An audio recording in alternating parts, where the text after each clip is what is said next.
dispõe de 10 minutos regimentais. Senhor presidente, deputado capitão Paulo Teixeira, senhoras deputadas, senhores deputados, cidadãs e cidadãos que nos assistem pela TV Alerj, nos seguem pelas redes sociais. Senhor presidente, eu queria ver Vossa Excelência resolver uma equação do segundo grau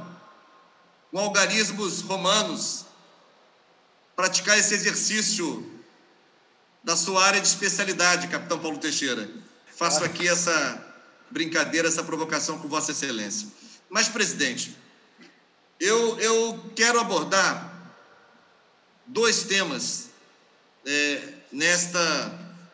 minha intervenção no expediente final. Em primeiro lugar, o deputado Eliomar Coelho, durante a ordem do dia, fez uma questão de ordem muito importante. Acho que o áudio do deputado Eliomar estava com problemas e nem todos, talvez nem todos tenham acompanhado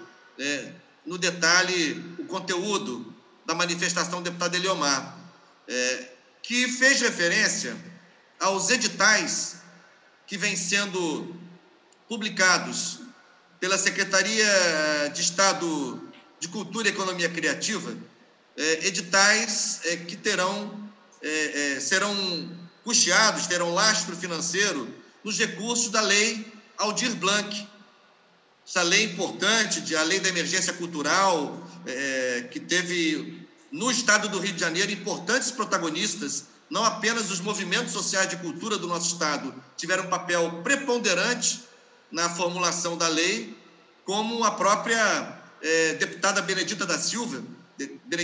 como presidente da Comissão de Cultura da Câmara Federal, que foi a autora principal, ao lado de outros autores, deputados e deputadas, e a própria deputada Jandira Fegali, que relatou a matéria na Câmara Federal. Portanto, o Rio de Janeiro teve um protagonismo incontestável na formulação desta lei, que agora começa a produzir os seus efeitos, ou seja, através de editais públicos, disponibilizar recursos para que trabalhadores e trabalhadoras da cultura, retomem as suas atividades nas mais diferentes áreas das atividades culturais, lembrando aqui que esse setor foi um dos mais atingidos, um dos mais severamente atingidos, e tem sido ainda, pelas medidas necessárias de enfrentamento à Covid-19 e que passam por esse isolamento social que já se estende por cerca de 7 meses. É importante dizer também que, na relação com a Secretaria de Cultura do Estado, a Alerj, sobretudo através da Comissão de Cultura, presidida pelo deputado Eliomar, eu participo também ativamente, deputado Luiz Paulo, deputada Dani Monteiro, deputado Carlos Mink, nós temos feito uma agenda, eu diria, positiva de reuniões com a Secretaria de Cultura, com a secretária Daniele Barros, com o subsecretário Vitor Costa e com outros gestores desta equipe. Então, tem sido um diálogo positivo, de um modo geral. Entretanto, surgiu uma questão, e foi este o objeto da questão de ordem do deputado Eliomar Coelho, que os editais que estão sendo publicados fazem exigências documentais que poderão limitar, se não impedir, que vários trabalhadores e trabalhadoras da cultura possam disputar os recursos através desses editais. Essas exigências documentais precisam ser relativizadas, tendo em vista que se trata de um conjunto de medidas emergenciais, que é a essência da Lei Aldir Blanc. É uma lei para garantir uma renda emergencial, um atendimento emergencial ao setor da cultura. Então, não dá para tratar esses editais como editais ordinários, que acontecem todos os anos, para os quais os trabalhadores e trabalhadoras da cultura já estão preparados, já estão documentados, já têm o seu dossiê organizado e atualizado. Não é o caso desses editais. Então, a gente compreende o papel do gestor, compreende que o gestor é pressionado por exigências da Procuradoria do Estado, enfim, é normal, mas é preciso que a gente tenha sensibilidade, leve em conta experiência de outros estados que estão publicando os seus editais e abrindo mão de certas exigências que não cabem, que não são cabíveis neste momento de emergência. Então, tem, portanto, precedentes em outros estados. Eu queria, portanto, fazer aqui este apelo, renovar este apelo. Eu entrei em contato também aqui agora, por WhatsApp, com o subsecretário Vitor Costa. Será necessário, possivelmente, produzir algumas erratas a esses editais,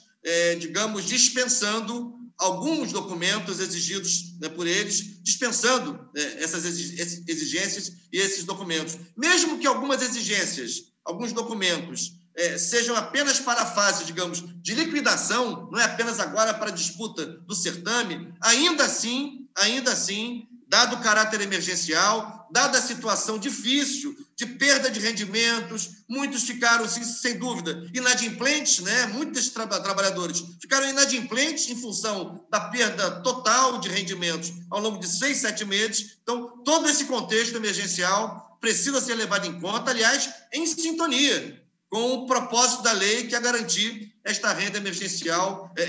aos trabalhadores e trabalhadoras da cultura. Então, pelo histórico recente do bom diálogo que nós temos mantido com a Secretaria de Cultura, eu não tenho dúvida que nós vamos encontrar uma solução. O Parlamento pode ajudar, já estamos fazendo essas manifestações aqui com o propósito de ajudar, mas é preciso que haja a publicação de correções, de erratas, como se diz, para que certas exigências sejam suprimidas. Do contrário, infelizmente, a Lei Aldir Blanc, no Rio de Janeiro, não produzirá para muita gente os efeitos que dela se espera. Então, aqui faço essa manifestação, que é o primeiro tema que gostaria de abordar nesse expediente final, endossando a questão de ordem feita pelo deputado Eliomar Coelho. Em segundo lugar, eu quero cumprimentar, e de maneira muito entusiasmada até, o prefeito Rodrigo Neves, pela publicação nesta semana do decreto número 13.771, que institui o Programa Municipal de Agroecologia Urbana de Niterói e dá outras providências. Considero um marco na política pública de fortalecimento da agroecologia em Niterói, da agricultura familiar, da produção de alimentos livre de agrotóxicos, livre de venenos, saudáveis, né? Esse decreto é muito importante porque, digamos, dá régua e compasso, organiza, né, a política pública municipal em Niterói neste setor. E é bom lembrar que não se trata de uma produção de autoria exclusiva do governo. Que bom que não é. O governo dialogou e vem dialogando com várias representações, vários coletivos representativos da agroecologia, da agricultura familiar, da economia popular em Niterói. Eu quero aqui citar, correndo até o risco de cometer a injustiça do esquecimento, mas citar aqui a Associação de Agricultores Biológicos, a BIO, citar a Associação Fluminense de Famílias Agroecológicas, a AFA, citar o Instituto Agroecológico de Niterói, citar o Fórum Municipal de Economia Solidária de Niterói, entre outros coletivos que se debruçaram ao longo de meses sobre o conteúdo desse instrumento legal, desse decreto. Eu quero ressaltar, por exemplo, que o decreto institui o Programa Municipal de Agroecologia Urbana, Niterói Agroecológico, é o seu nome de fantasia. O Niterói Agroecológico é o programa que é o guarda-chuva, que vai abarcar vários itens, várias iniciativas, várias ações de política pública neste setor. É um decreto cuidadoso. Cuida, por exemplo, de conceituar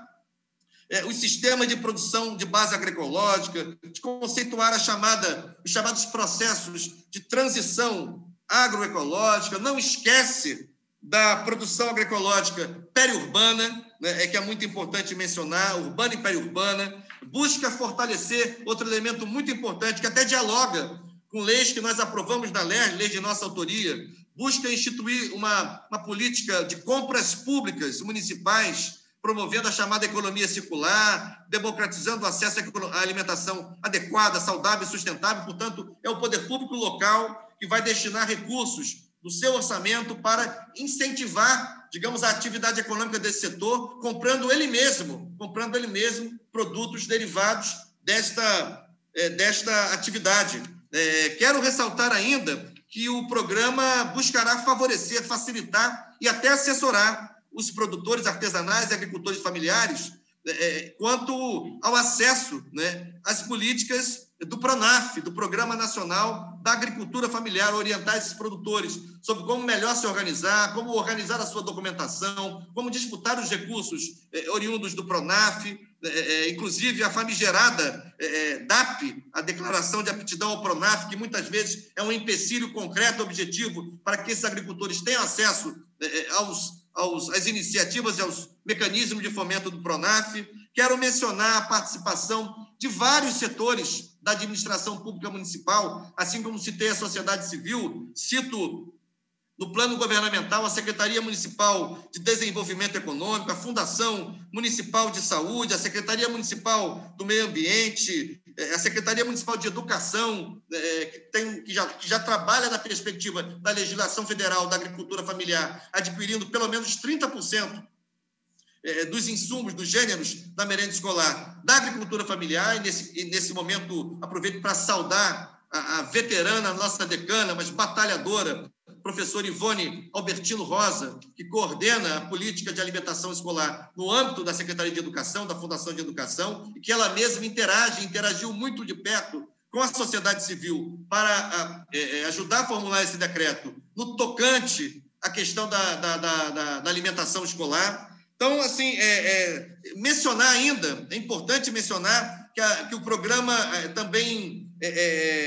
institui um selo de qualidade, um selo de identificação, um rótulo, um label que possa identificar a produção agroecológica de Niterói, é o chamado selo agroecológico de Niterói. O SAM, né, também vai propor a Semana Municipal de Agroecologia Urbana, o Circuito de Feiras Municipais de Agroecologia Urbana, também em sintonia com a nossa legislação estadual. Nós somos autores da lei que instituiu o circuito na esfera estadual, a Conferência Municipal de Agroecologia Urbana, que vai permitir que, de tempos em tempos, essa política pública seja atualizada, seja ajustada, seja aprimorada. Portanto, é um instrumento completo de política pública, o Programa Nacional de Hortas Urbanas, o NIT-Hortas, né, que pode, inclusive, interagir, já adianto aqui, estimulando que as escolas municipais, que já têm por conta própria uma atividade, uma ação ligada aos seus respectivos projetos político-pedagógicos de elaboração, de preparação, de confecção, enfim, de hortas escolares, e vai poder dialogar, portanto, mais de perto com esse item desta política pública, o próprio serviço de emissão da DAP, como já mencionei aqui. Então, eu considero um grande avanço, considero uma conquista do movimento agroecológico em Niterói, uma conquista da agricultura familiar, estimulando o uso sustentável dos recursos naturais, a recuperação, a conservação e a promoção de solos nascentes, da biodiversidade, enfim, e florestas, das unidades de conservação de Niterói, enfim, uso de composteiras, minhocários, biodigestores, que são